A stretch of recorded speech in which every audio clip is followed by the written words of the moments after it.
All right, so let's begin and let's talk about women financial protection and women financial empowerment. So most earning individuals think that buying a life insurance plan is sufficient to secure the future of their wives and children in their absence.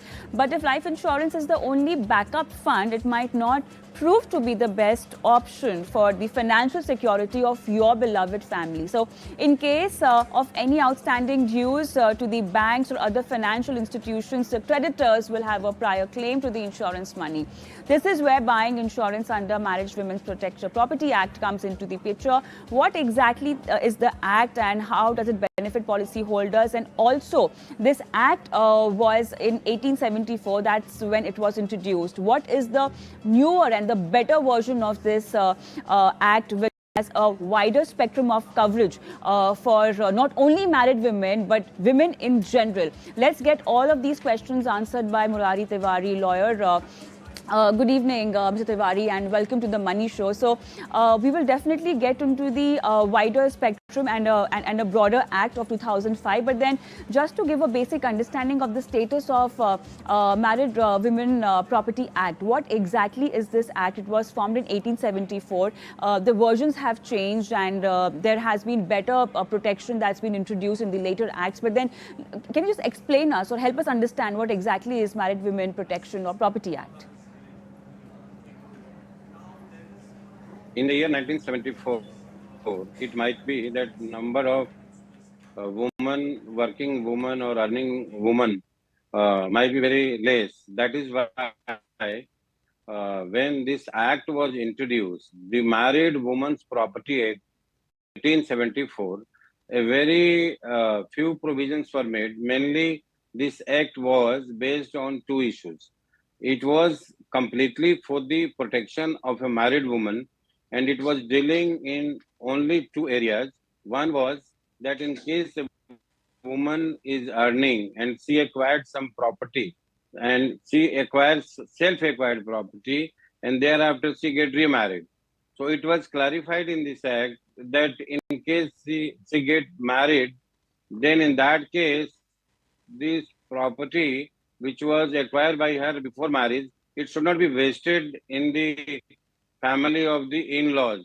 So the intention of the legislation was that the property of woman should be protected even after her marriage. In there, in case marriage and after, in case some aspect in this act was regarding insurance. So in case a woman, married woman, is getting insurance of her own or her husband, the benefits, whatever the benefits would accrue, that was to be availed by the woman only. But it was also clarified in the same act that in case husband is getting insured wife or himself or the family, in that case, the wife will be beneficiary. So it was clarified, like it was not vice versa, that in case a woman got insured, in that case, husband is also entitled. So the answer was no. The husband, in case husband has got insurance, the wife will be entitled. Children will be entitled. But in case wife has got insurance, then in that case, husband will not be entitled for the benefits. So only two provisions for very limited provisions were made in this act. And the idea was to protect a married woman. Main sole idea was that in case she has acquired some property by her own before marriage, so that cannot be wasted with the husband or other in-laws. That should remain intact, her own exclusive property. So this was the idea of the Married Women's Protection Act. Right, the Married Women's Property Act, 1874.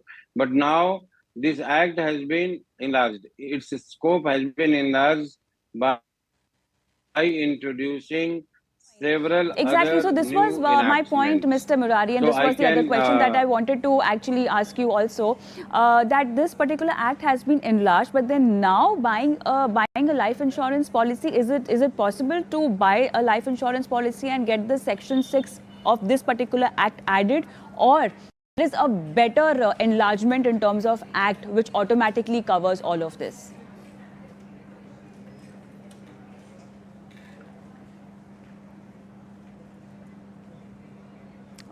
Mr. Murari, can you hear me? Your query was not audible to me. I will repeat it, sir. But I will repeat I my should question. explain you that in the year Yeah. 2005, So there I is will a just, yes. yes, Mr. Murari, I will just again Yes. ask you this question. So the question exactly was that talking about the Married Women Property Act 1874, now in the current scenario, if we have to buy a life insurance policy, is it possible for us to get the section 6 added as per this act, or the better or the enlarged act 2005 covers all of this already now? That was the question, sir.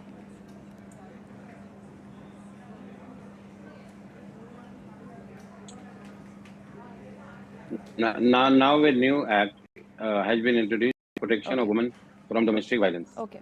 in the year 2005. In this act, not only the married woman has been protected, even the woman in any form, like in case she is living in a friendship relationship or living relationship, or she is there as a friend, or in the capacity of a maid, or whatever capacity is, but in case she is sharing the house with any male member, and in case she is victimized, then she has given all the protection. Married woman is automatically protected in this act. She is also a part of it, but the scope of protection of a woman has been enlarged. So in that case, she is entitled for the maintenance, she is entitled for the residence, she is entitled for protection of violence. A protection officer is normally getting appointed by the court to keep on inquiring about her well-being, so that she should not be victimized. So a lot of arrangements has been done in that act.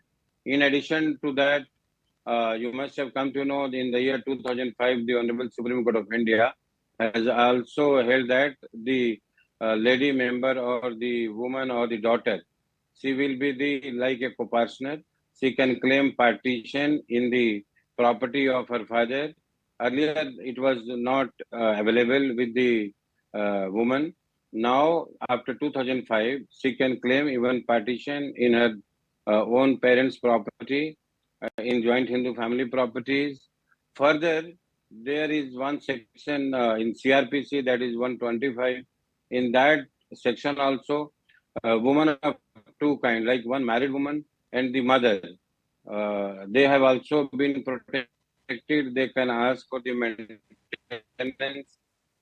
So the new protection Mother or can the ask new for the act, right, maintenance right. from the So the enlarged version, son, so the and the enlarged wife version of can this be. particular act, so the enlarged version of this particular act doesn't only cover or takes care of financial security of married women, but then it goes beyond that as well. We are talking about other women also who married, unmarried, and whatever stage of life or whatever is the life status. The protection is available to the other women also, who are Okay, not even okay. married. That is why I was mentioning it, that in the Women Protection Act, the recent one in 2005, the name of this act is the Protection of Women from Domestic Violence. So now, normally it is known as Domestic Violence Act.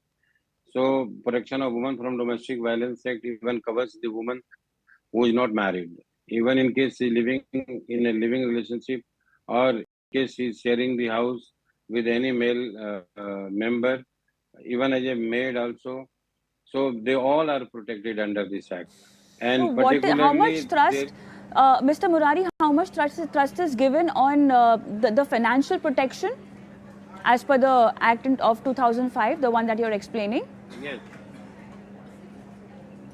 yes, compensation, there is a provision for maintenance as well as compensation. So in Okay, addition to okay. maintenance, the compensation can also be granted. Compensation can be computed on the quantum of the damages caused.